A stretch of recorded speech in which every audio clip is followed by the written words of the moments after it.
Tay stared at the security monitor with growing disbelief. In 30 years of working station security, she had seen many strange things. Smugglers hiding weapons in food containers, pirates trying to sneak through airlocks, even once a drunk captain who tried to fly his ship inside the station halls. But this was different. This was impossible. On the screen, a human woman walked through the lower cargo district. She wore the simple gray uniform of a freight coordinator, carrying a datapad in one hand. She looked completely ordinary. Behind her, 3 creatures followed. They were each the size of a small transport vehicle, covered in black scales that gleamed under the station lights. Their teeth were as long as Tay's arm. Their claws could tear through steel doors. They were Vraken cubs. Tay's 4 hands trembled as she hit the emergency alarm. Red lights flooded the security office. Every officer on duty looked up at the main screen. "Seal Sector 7, Tay ordered. Her voice came out steady even though her hearts were beating fast. "Send a full security team. Weapons ready. Move now." The officers moved quickly. Tay watched them go, then looked back at the monitor. The human woman, according to the ID scanner, was named Yuna. She had worked on Station Meridian for 8 months. Her record was clean. No problems. No complaints. Just a normal worker doing normal jobs. Except now she had 3 of the galaxy's most dangerous predators walking behind her. Tay opened the station-wide communication channel. "Attention all personnel in Sector 7. Emergency lockdown in effect. Stay in your current location. Do not move. Security is handling the situation." She switched to the security team's private channel. "Team leader, report." "We're in position, Chief," came the reply. "I have visual on the human and the 3 Vraken cubs. They're near Cargo Bay 12. Can you get a clear shot at the Vraken?" "Yes, but Chief..." "The human is very close to them. If we fire and they attack, she'll die before we can help her." Tay looked at the monitor again. Yuna had stopped walking. She was checking something on her datapad. The 3 cubs had stopped too. They sat on the floor around her, their massive heads turning slowly to watch the hallway. They looked almost calm. That was wrong. Vraken cubs were never calm. They were killing machines that attacked anything that moved. Research stations across the galaxy had tried to study them. Many scientists had died. The cubs couldn't be trained. They couldn't be controlled. They just killed. "Hold your fire," Tay said. "I'm activating the speaker system." "Let me talk to the human first." She pressed another button. Her voice echoed through the cargo district. "Human Yuna, this is Security Chief Tay. Stay very still. We are coming to help you." On the monitor, Yuna looked up at the nearest camera. She didn't look scared. She looked annoyed. "I'm working, Chief," Yuna said, her voice coming through the speakers. "Is there a problem?" Tay felt her translator unit buzz in her ear, making sure she understood the human's words correctly. Was this human insane? Did she not see the 3 predators behind her? "There are 3 Vraken cubs following you," Tay said slowly. "Do not make sudden movements. My team is ready to eliminate the threat." Yuna looked over her shoulder at the cubs. One of them made a low rumbling sound. Yuna turned back to the camera and shrugged. "They're not following me," she said. Tay leaned closer to the monitor. "Excuse me?" "They don't follow anyone," Yuna explained. She sounded like she was talking about the weather, not about deadly predators. "They just happen to be going in the same direction I am." For a long moment, Tay couldn't speak. She looked at her security officers. They looked back at her with equally confused expressions. "That's not possible," Tay said finally. "Vraken cubs are dangerous. They attack everything. Why haven't they attacked you?" "Maybe because I haven't attacked them?" Yuna said. She went back to checking her datapad. "Look, I have 60 cargo containers to process before end of shift. Can we do this later?" One of the cubs stood up and moved closer to Yuna. Tay's breath caught. This was it. The attack was coming. She prepared to give the order to fire. But the cub didn't attack. It just stood next to Yuna, looking down the hallway like it was watching for danger. The other 2 cubs remained sitting, but their eyes followed every shadow, every movement. They were protecting her. Tay had to sit down. This violated every piece of scientific knowledge she had learned in her life. Vraken didn't protect anyone except their own mother, and their mother had to be a Vraken. A human couldn't possibly create the right chemical signals. It was biologically impossible. "Team leader," Tay said quietly, "keep your weapons ready, but do not fire unless the Vraken attack. I'm coming down there myself." "Chief, that's not safe," the team leader protested. "Nothing about this situation is safe," Tay replied. but I need to see this myself. If we kill those cubs and we're wrong about the threat, we'll have a diplomatic incident with Earth. And if we don't kill them and they attack someone else..." She didn't finish the sentence. They all knew what could happen. Fracken cubs could tear through a crowd of people in seconds. Tay left the security office and took the lift down to Sector 7. Her hands kept touching the plasma pistol at her side. She had trained for many emergency situations. Fires, hull breaches, terrorist attacks, but this? There was no training for this. When she reached the cargo district, her security team was waiting.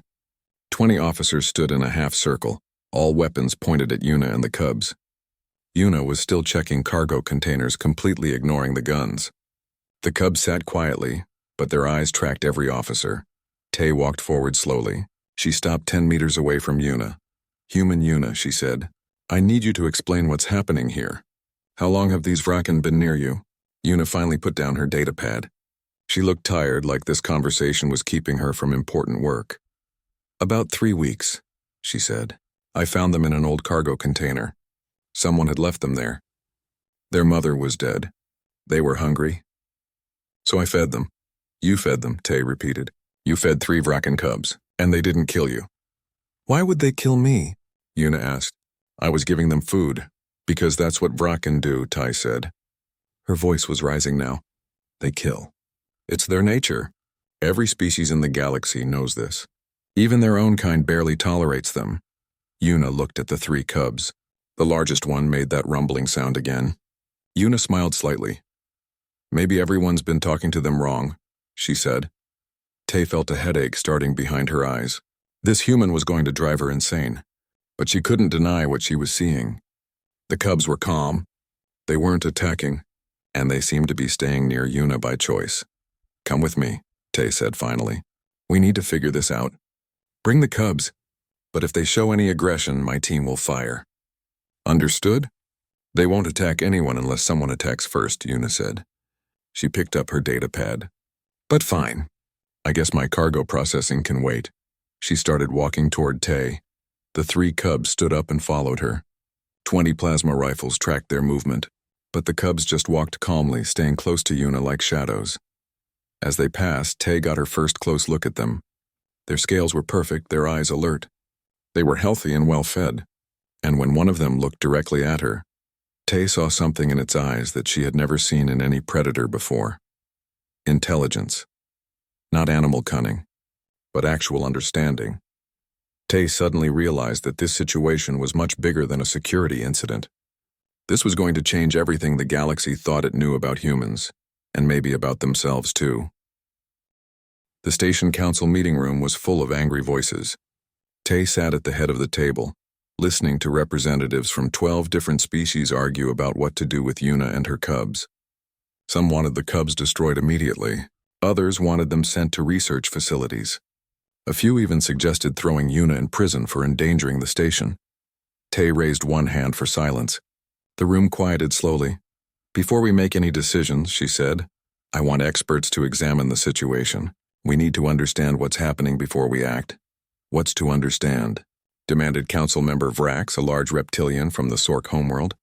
"Those are Vraken cubs. They're dangerous. We eliminate them. Simple." "If it were simple, they would have killed someone by now," Tay pointed out. "It's been 3 weeks.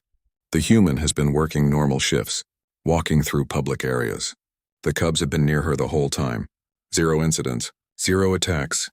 "That's impossible," said another council member. "Vraken cubs attack on instinct." "Then explain what I saw today," Tay said firmly. "Explain why those cubs sat calmly while 20 armed officers surrounded them. Explain why they moved to protect the human instead of attacking her." The room fell silent.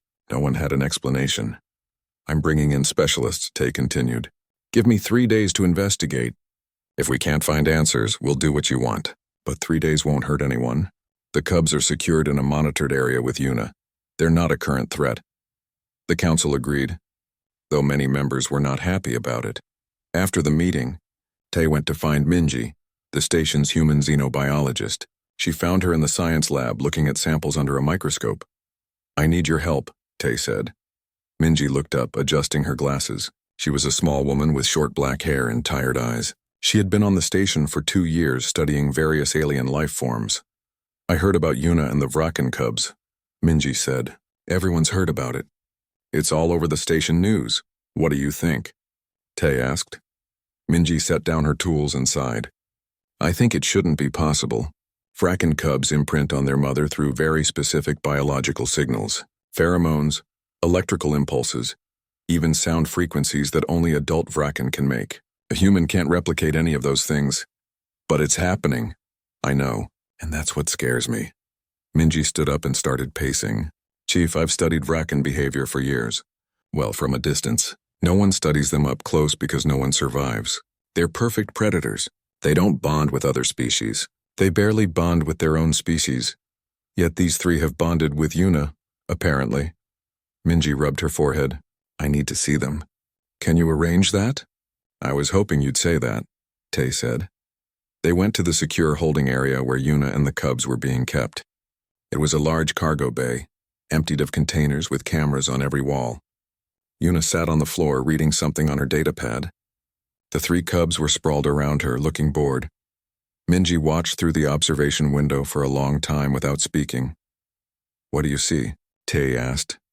Something that shouldn't exist, Minji whispered. Look at their body language. They're relaxed, comfortable. That cub on the left, it's sleeping. Vraken cubs don't sleep unless they feel completely safe, and they never feel safe except with their mother. As they watched, Yuna stood up and walked to the water dispenser on the wall. All three cubs immediately looked up. One stood and followed her. The other two watched but didn't move. They're tracking her movements, Minji said, but not like predators tracking prey. More like a pack animal watching its pack leader. But Vraken don't have pack behavior. They're solitary hunters. Unless they're with family, Tay said. Right, unless... Minji trailed off, staring. Oh no, what? They think she's their mother. Tay looked at the cubs again. How is that possible? I don't know. But look at them. That's maternal recognition behavior. They're treating her exactly like Vraken cubs treat adult Vraken. Minji pressed her hand against the glass. This is the biggest xenobiological discovery in a century, and also completely terrifying. Why terrifying? Because if one human can do this with Vraken, what else can humans do? Minji said quietly. What other untamable species might respond to them? Before Tay could answer, the door behind them opened. Jiho, the station's head of xenobiology, entered with two assistants. Jiho was Qualith, a species known for their logical minds and scientific expertise. His skin was pale blue, and his large eyes could see in several light spectrums humans and most species couldn't. I heard we have an impossible situation to examine, Jiho said. His voice was cool and precise. Show me. Tay gestured to the window. Jiho looked through, observed for exactly 30 seconds, then turned away. The human is using some kind of technology to control them, he said. That's the only logical explanation. We scanned her, Tay said. No devices. No implants, nothing. Then drugs, chemical compounds in her sweat or breath that affect their behavior. We tested that too, Minji said. Nothing unusual. She's just a normal human. Then your tests were wrong, Jiho said flatly, because what you're suggesting is impossible. Vraken cubs cannot be controlled by any known method. Dozens of research teams have tried. All have failed. Many died in the attempt. I'm not suggesting control, Minji said. I'm suggesting something else, something we haven't considered, which is that she's not controlling them at all. They're choosing to stay with her. Jiho made a sound like air escaping from a valve, which was how Qualith laughed. Vraken don't choose. They act on instinct, attack, feed, sleep, that's all. Then explain what we're seeing, Minji challenged. I can't yet, but I will find the scientific explanation. Jiho turned back to the window. I want to run full biological scans on both the human and the cubs. Blood samples, brain activity monitors, everything. Yuna has to agree to that, Tay said. She will agree or we eliminate the cubs for station safety, Jiho replied. Tay didn't like that, but she understood. She opened the communication channel to the holding bay. Yuna, this is Chief Tay. We need to run some tests. Are you willing to cooperate? Inside the bay, Yuna looked up at the nearest camera. One of the cubs raised its head too, following her gaze. Will it hurt them? Yuna asked. No, Minji said, speaking into the microphone. Just basic scans and samples. Nothing invasive, and if I say no, silence hung in the air. Everyone knew the answer. Yuna nodded slowly. Fine, do your tests, but if anyone hurts them, we're going to have problems. The cubs are dangerous predators, Jiho said. You're a freight coordinator. What problems could you possibly cause? Yuna looked directly at the camera where Jiho's voice had come from. She smiled, but it wasn't a friendly smile. I'm human, she said simply. We're good at causing problems. The testing took hours. Medical teams came in wearing protective suits, moving very slowly and carefully. The cubs watched them with sharp eyes but didn't attack. When the doctors took blood samples from Yuna, one cub moved closer, standing between her and the doctors. But when Yuna put her hand on its head, it settled down. When they tried to take samples from the cubs, Yuna had to touch each one, make soft sounds, keep her hand on their scales. The cubs allowed it, though they clearly didn't like the needles and scanners. Remarkable, Jiho admitted, watching from the observation room. She has complete trust, and they trust her in return. I thought you said they couldn't form trust, Minji said. They can't, with anyone except their biological mother. The data must show how she's faking the biological signals. But Jiho sounded less certain now. The results came back an hour later. Jiho read them 3 times, then read them again. This makes no sense, he said finally. What did you find? Tay asked. Nothing. The human's biology is completely normal. No unusual pheromones, no special chemicals. Her brain activity is standard for a human doing routine tasks. There's nothing special about her at all. What about the cubs? They're healthy, well-fed. Their stress hormones are actually lower than normal. They're calmer than Vrakan cubs in the wild. Jiho set down his datapad. According to all our scientific knowledge, this situation cannot exist. Yet it does exist. I hate it when reality contradicts science. Maybe we're asking the wrong questions, Minji suggested. We're trying to figure out what makes Yuna special. What if it's not about her specifically? What if it's about humans in general? What do you mean? Tay asked. Minji pulled up files on her personal datapad. I've been doing research. Human history. Earth's history. There's something there. Something the galaxy missed when we first met humans. We classified Earth as a death world and moved on. But we didn't look closely enough at how humans survived on that death world. How did they survive? Jiho asked. They made friends, Minji said, with predators. The emergency council meeting was even more crowded than the first one. Representatives from the Galactic Wildlife Preservation Society had arrived, along with officials from 3 different governments. They all wanted the cubs. They all had plans for them. None of those plans included letting Yuna keep them. The cubs must be transferred to our facility immediately, declared High Curator Zeln of the Preservation Society. She was tall and thin, with silver skin that reflected the room's lights. We have the only secure containment that can hold Vrakan safely. The cubs aren't a danger, Tay argued. They've been on this station for 3 weeks without incident. Only because they've been following this human, Zeln replied. What happens when she's not around? What happens if she gets sick or injured or leaves the station? Those cubs will revert to their natural behavior and people will die. We don't know that, Minji said from her seat near the back. We do know that, Zeln said coldly. Vrakan behavior is well documented. This situation is an anomaly, a dangerous one. I agree, said Ambassador Krell, representing the Thrain government. No individual should have control over such dangerous creatures. It sets a bad precedent. What if others try to copy her? How many will die in the attempt? I want to show you something, Minji said, standing up. Before you make your decision, please give me 10 minutes. Tay nodded. The council recognizes xenobiologist Minji. You have 10 minutes. Minji activated the room's main display screen. Images appeared. The first showed a 4-legged creature with thick fur and sharp teeth. This is a wolf, Minji said. An apex predator from Earth. Wolves hunt in packs. They can kill prey much larger than themselves. They're smart, fierce, and territorial. What's your point? Krell asked. Humans lived alongside these creatures for thousands of years, Minji continued. Eventually, they changed. They became dogs, loyal companions, helpers, friends, all descended from wolves. She changed the image. A large striped cat appeared. This is a tiger, one of Earth's most dangerous predators. Humans didn't domesticate tigers, but they learned to live near them, to respect them, to coexist. Another image. This is a bear. This is a crocodile. This is a shark. Earth was full of predators that could easily kill humans. Yet humans didn't just survive. They thrived. Many species survive on death worlds, Zeln said. That's not unique to humans. No, but how they survived is unique, said a new voice.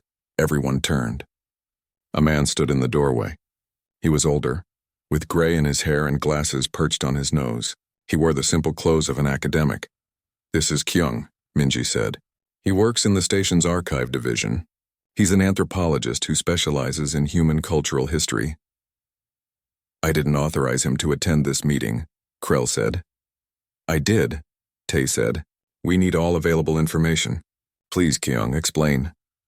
Kyung walked to the front of the room, moving slowly like he had all the time in the world. He looked at each council member before speaking.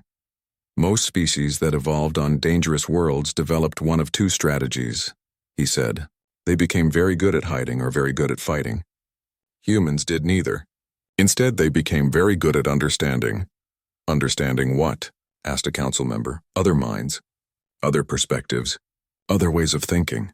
Kyung pulled up a new image. It showed ancient humans sitting around a fire.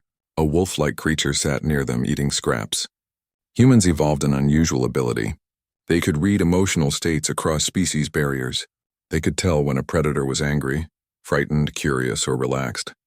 And more importantly, they could project their own emotional states in ways other species understood. That's scientifically impossible, Jiho said. Emotional states are internal. They're based on complex brain chemistry. They're also expressed through body language, facial expressions, vocal tones, and even smell, Kyung replied. Humans evolved to be experts at reading these signals. It's how they survived. When you meet a predator in the wild, you need to know, is it going to attack or just pass by? Is it scared or aggressive? Humans learned to tell the difference. He changed the image again. This time it showed humans working with various animals. Dogs pulling sleds, horses carrying riders, birds hunting alongside people. Humans didn't just understand predators, Kyung said. They befriended them. They formed partnerships. They found ways to communicate that said we're not enemies. We can help each other. This wasn't domination or control. It was cooperation. The Vraken cubs aren't cooperating, Zeln said. They're following her because she's providing food and safety. No, Minji said. Food and safety would explain them staying near her. It doesn't explain protective behavior. When my medical team approached Yuna to take samples, the cubs moved between her and us. They were protecting her. That's not food-motivated behavior. That's relationship behavior. Impossible, Jiho insisted. Vraken don't have the brain structure for complex relationships outside their family units.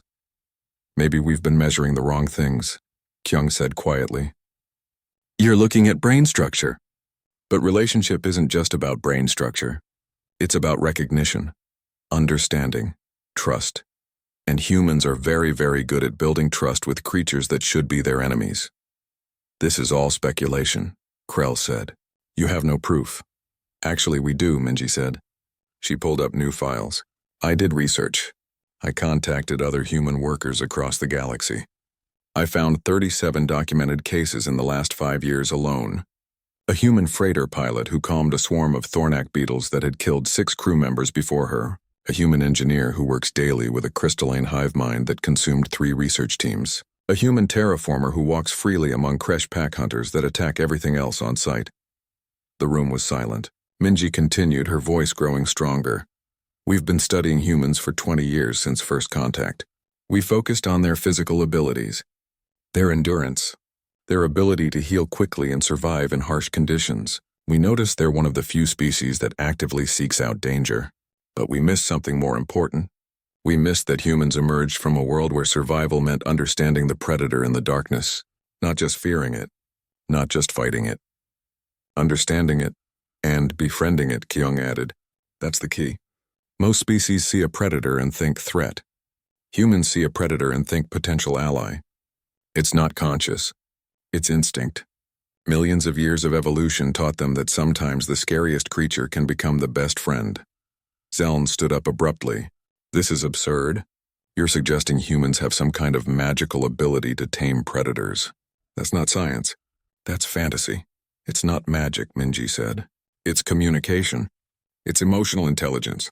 It's the courage to extend trust to something that could kill you and hope that trust is returned.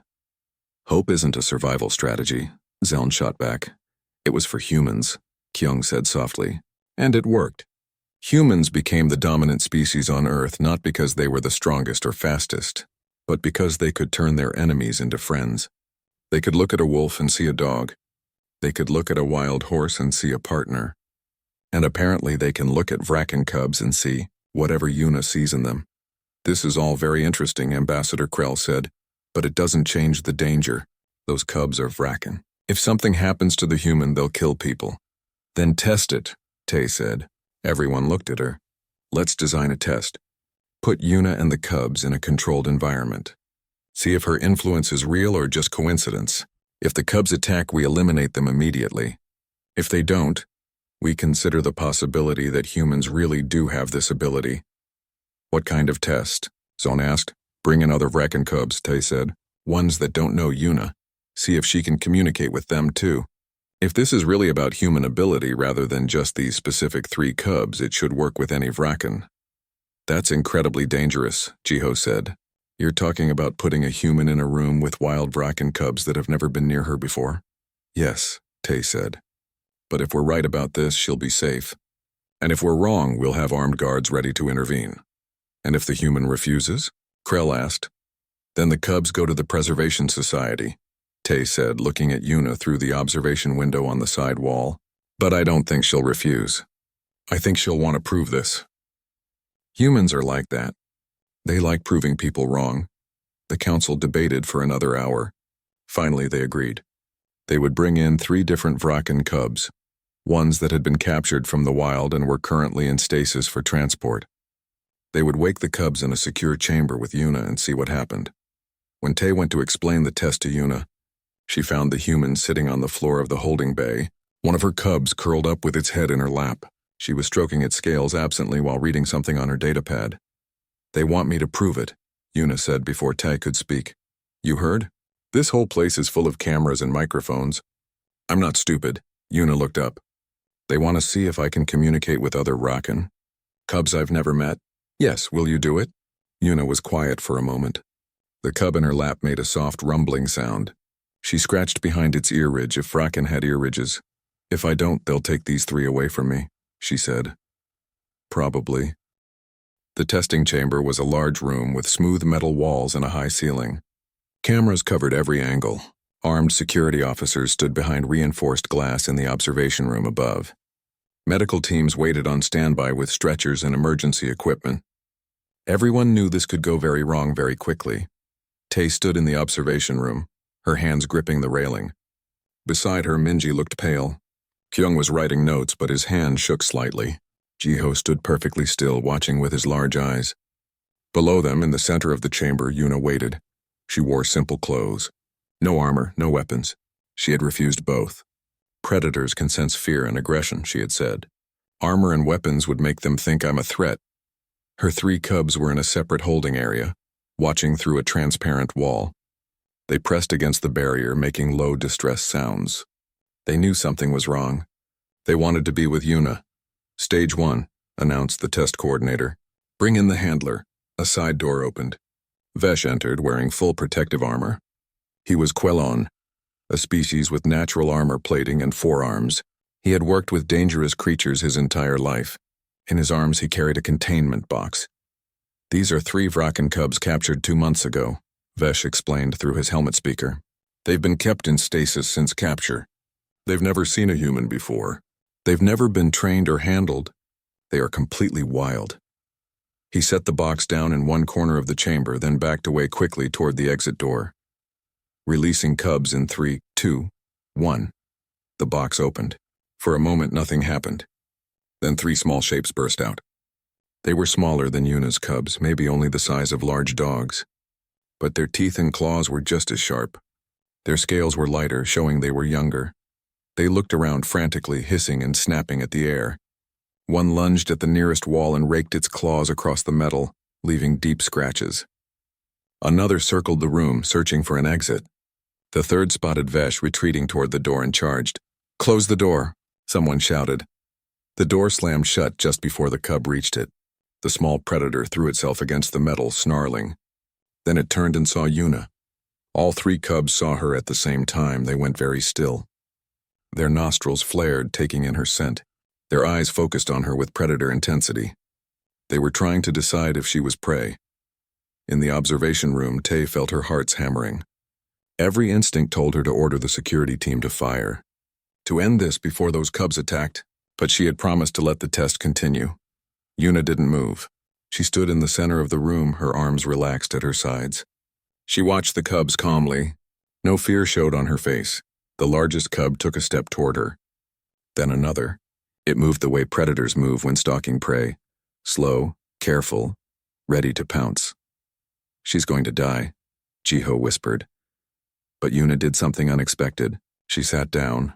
She simply lowered herself to the floor, cross-legged, and sat there. She didn't run. Didn't shout. Didn't make herself look bigger or more threatening. She just sat. The cubs paused, confused. Prey didn't sit down. Prey ran or fought or tried to make itself look dangerous. One of the cubs approached closer. Its mouth opened, showing rows of sharp teeth. It was less than 3 meters away now, close enough to attack. Yuna turned her head slightly, not looking directly at the cub. In animal behavior, direct eye contact was often seen as a challenge or threat. She was deliberately not challenging them. The cub came even closer. It sniffed the air around her. Then it did something strange. It sat down too, not close to her. Still several meters away. "But it's at, what's it doing?" Minji whispered. "Waiting," Kyung said softly. "It's trying to figure out what she is." The second cub approached from another angle. It circled around Yuna, keeping distance, assessing. The third remained near the wall, watching but not moving. Yuna slowly extended one hand, not reaching toward the cubs, just placing it palm down on the floor in front of her. The gesture was non-threatening. It said, "I'm here. I see you. I'm not afraid, but I'm not challenging you either." The closest cub tilted its head, studying her hand. It took a step forward. Then another.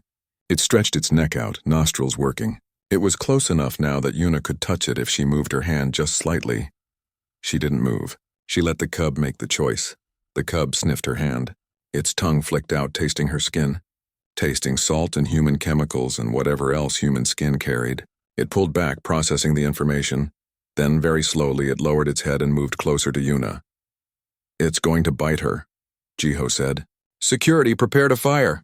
"Wait," Tay ordered. "Not yet."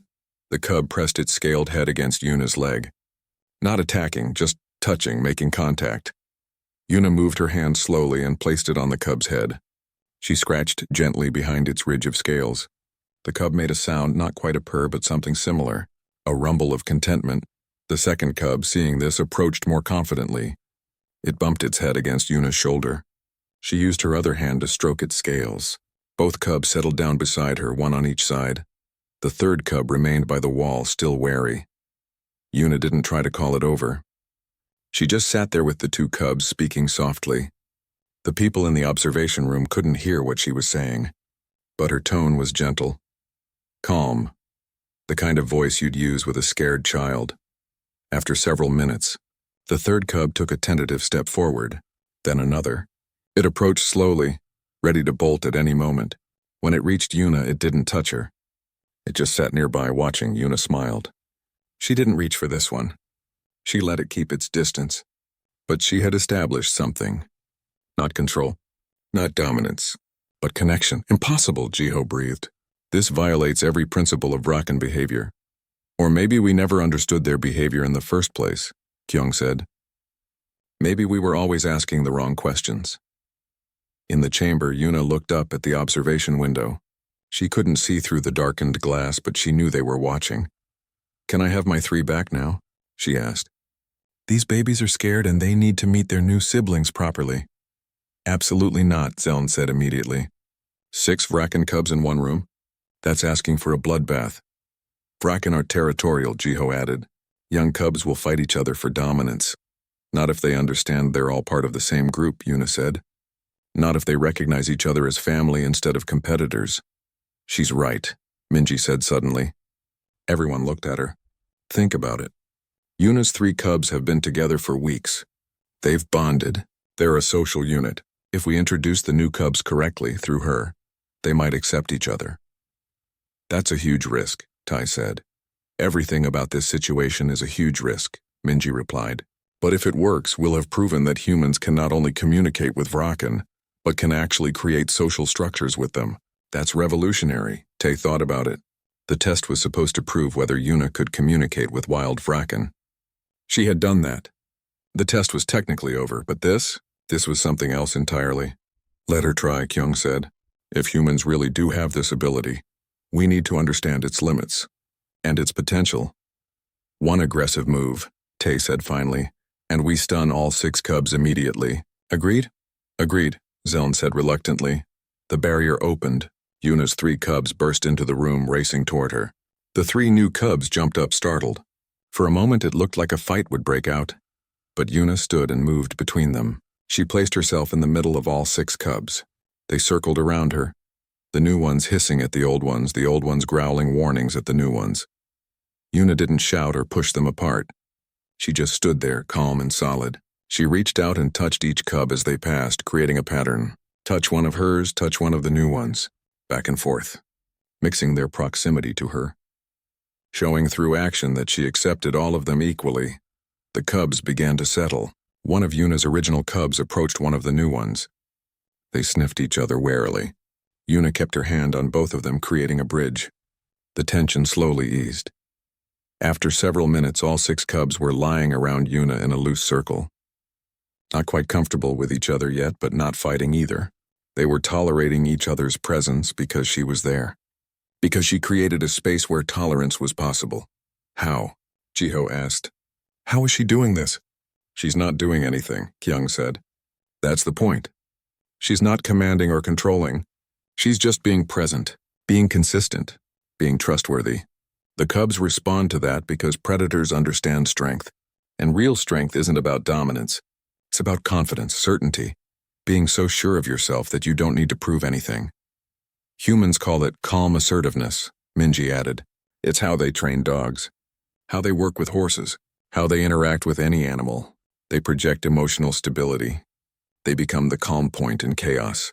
And animals, even predator animals, respond to that because it feels safe. In the chamber below, Yuna sat down again. All 6 cubs arranged themselves around her. Some closer, some farther, but all oriented toward her. She had become their center point. Not their master, just their anchor. The test is over, Tay announced. Yuna has demonstrated the ability to communicate where. The council deliberated for 3 days. In that time, the recording of Yuna's test spread across the galactic network. Billions of beings watched a human woman sit calmly as wild Vraken cubs approached her. They watched her create peace between 6 predators that should have torn each other apart. The video became the most viewed content in galactic history. Scientists from 100 worlds requested access to Station Meridian to study Yuna. News organizations wanted interviews. Military strategists wanted to understand if this ability could be weaponized.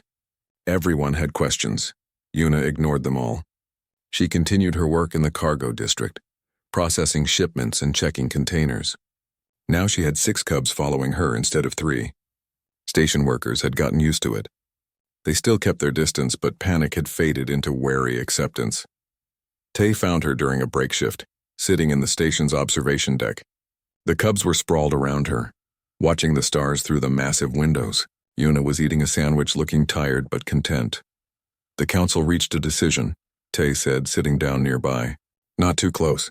The cubs still made her nervous, even though they'd never shown aggression. Let me guess, Yuna said. They want to take the cubs for study. Or they want to study me. Or both. Neither, actually. Tay pulled up a datapad. You're being allowed to keep them. All 6. But you have to register them officially, accept regular monitoring, and agree to help us understand this ability better. Yuna stopped eating. Really? They're letting me keep them? Minji argued that separating you from the cubs now would be dangerous. They've bonded to you. Removing you from their lives could trigger exactly the aggressive behavior everyone fears. Tay paused. Also, more humans have come forward. Lots more. What do you mean? After your test aired, we received over 300 reports from humans across the galaxy. Cargo workers who've been traveling with species classified as dangerous. Colonists living peacefully alongside predators that attacked previous settlements. Engineers working with creatures that killed everyone else who tried. All humans, all doing what you did but quietly, thinking they were just lucky or that the animals happened to be friendly. Yuna laughed, but it was a surprised sound. So it's not just me. No, It appears to be a general human capability, though some are better at it than others, like any skill. Tay scrolled through her data. A human named Hana stopped a swarm of Thornak beetles from destroying a ship. She just sat in their path and waited. The beetles went around her. Another human named Wu Jin works in station engineering with a crystalline entity that consumed 3 research teams. The entity apparently finds him comfortable to be near. That sounds about right, Yuna said. Animals can sense when you're comfortable around them. When you're not trying to control them or hurt them, they respond to that. It's more than that, Tay said. Kyung has been researching human evolutionary history. He found something interesting. Most species evolved either as predators or prey. Their entire behavioral framework is built on that. Humans evolved as both. Both? Humans were prey for most of their early history. Big cats hunted them. Bears hunted them. Even large birds hunted them. But humans were also predators. They hunted other animals for food. This dual nature forced them to develop an unusual skill. They had to understand both sides. They had to think like prey to avoid being eaten, and think like predators to catch food. Over millions of years, this created a brain wired to understand predator behavior from the inside. Tay stood up and walked to the window, looking out at the stars. Most species see a predator and have one reaction: fear and avoidance.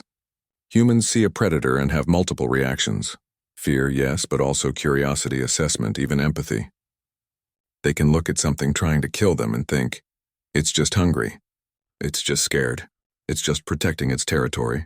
They can separate the behavior from the being. It's not that complicated, Yuna said quietly. I just treat them like they're people. Different kinds of people, but still people. They have feelings. They have needs. They're not evil or mindless. They're just alive, trying to survive like everyone else. That attitude is apparently unique to humans, Tay said. Other species intellectually understand that animals have needs and feelings, but they don't feel it the way humans do. They can't instinctively empathize with something that might eat them. One of the cubs, the largest of the original 3, stood up and walked over to Tay. She froze, her hands instinctively moving toward her weapon. Don't, Yuna said softly. He's just curious. Stay calm. The cub approached until it was less than a meter away. It studied Tay with intelligent eyes. She could see her reflection in those eyes, could see herself as the cub saw her, uncertain, fearful, ready to flee or fight. Put your hand out, Yuna instructed. Palm down. Don't reach for him. Just offer. Tay's hand shook as she extended it. The cub leaned forward and sniffed. Its breath was hot on her skin. She could feel the weight of its attention, the assessment happening behind those eyes. Then the cub did something unexpected. It pressed its head against her palm just for a moment before turning and walking back to Yuna. Tay's legs felt weak.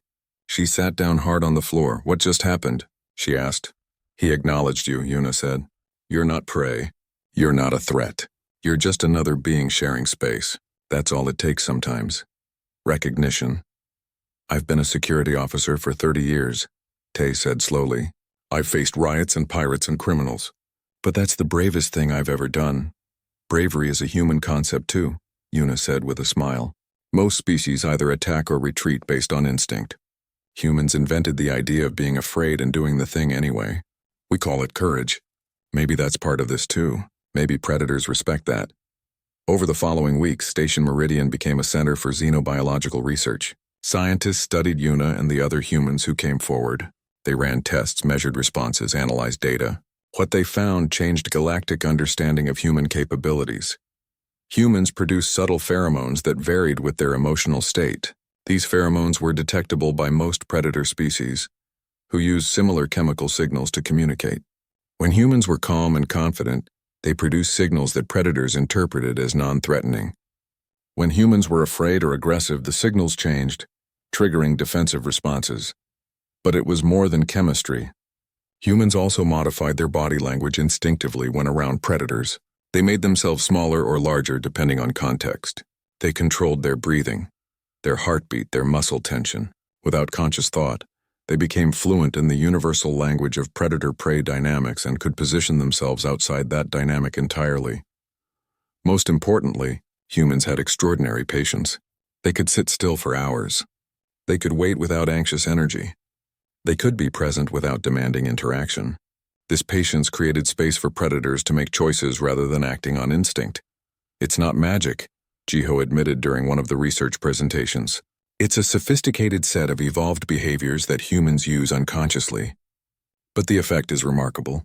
Humans can literally calm aggressive responses in predator species through their presence alone. Minji published a paper titled The Predator Whisperers: Human Capacity for Cross-Species Emotional Communication. It won multiple awards and became required reading in xenobiology programs across the galaxy. Kyung wrote a book called Walking Between Worlds: How Humans Evolved to Speak to Predators. In it, he argued that humanity's greatest strength wasn't their technology or their physical resilience. It was their ability to see every other species, no matter how dangerous, as potential allies rather than permanent enemies.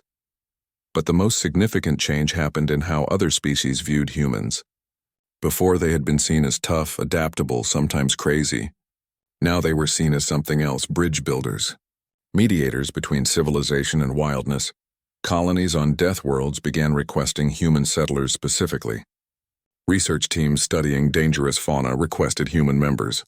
Even military units started recruiting humans not as soldiers, but as negotiators who could approach hostile alien species without triggering violence. The galaxy began to understand something humans had always known.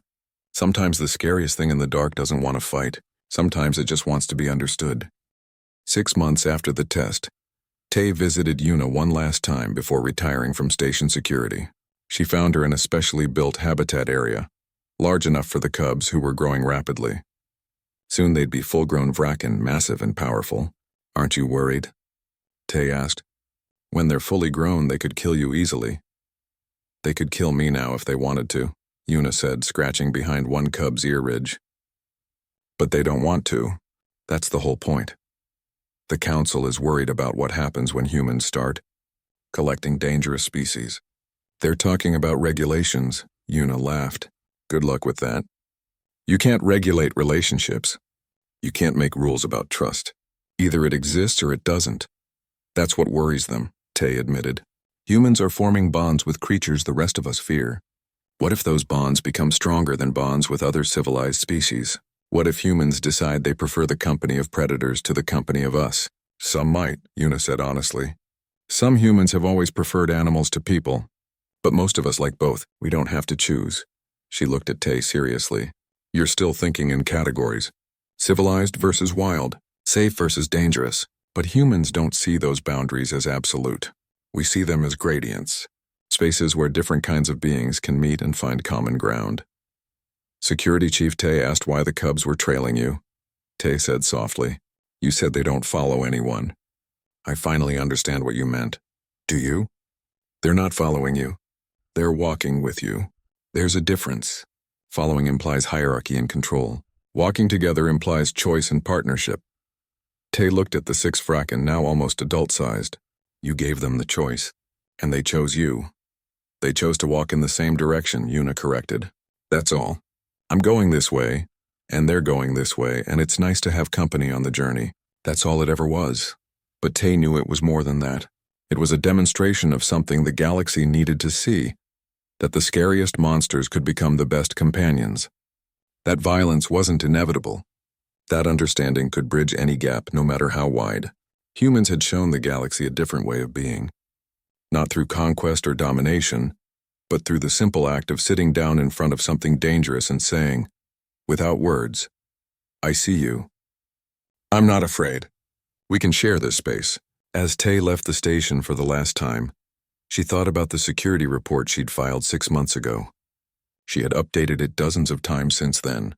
The final entry was simple. Reclassifying human behavioral patterns. New designation, Apex befriending Apex. A species that speaks to predators in a language older than civilization. Recommend updating all training materials to reflect this capability. Further recommend that other species learn from human example. The universe is less dangerous when we're all willing to sit down together and recognize each other's existence without fear. Somewhere in the station, Yuna sat with her 6 Vraken, reading a book while they dozed around her. She didn't think about being special or revolutionary. She just thought about how nice it was to have friends. even if those friends had teeth like knives and claws like swords. Because in the end, that was the human way. Look at the monster in the darkness and see not an enemy, but a being that just might want to walk beside you for a while. Not following, not leading, just walking together toward whatever comes next.